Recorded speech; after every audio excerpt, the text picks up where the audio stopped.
বললেন ভাই ওনাকে কার্ড দিলেন কেন? ভাই ওনাকে কার্ড দিছে এই কারণে মিজান ভাই এখানে প্রতিদিন 30 থেকে 40 জনকে খাওয়ায় ফ্রি।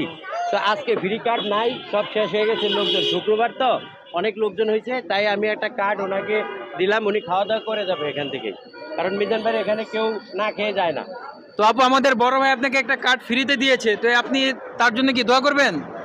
অবশ্যই, কারণ সে আমাকে তার জন্য মানে ওনার মায়া লাগছে। আমি সকালে এসে এখানে দাঁড়াইছি আমার মার নিউজ দিতে, তো ওনার মায়া লাগছে, তাই উনি আমার একটা কার্ড দিতে, তো ওনাকে আল্লাহ সুখী করবে। কারণ এটা মুখ দেখলে হবে না, যদি আমার পেটটা বড় থাকে তা আল্লাহ ওনাকে আল্লাহ ভালো করবে। ভাইয়ের একটা ফেসবুক পেজ আছে, তো আপনি যারা এই ভিডিওটা দেখবে আপনি বলে দেন যেন তারা সবাই শেয়ার করে দেয়, লাইক কমেন্ট করে দেয়। সবাইকে আমাকে সবাই যেন ভাইয়াকে একটা লাইক কমেন্ট শেয়ার করে দেয়। দর্শক ঠিক আছে, আপনারা আমাকে একটু দেখবেন, সাপোর্ট করবেন। আল্লাহ হাফেজ, আসসালামু আলাইকুম।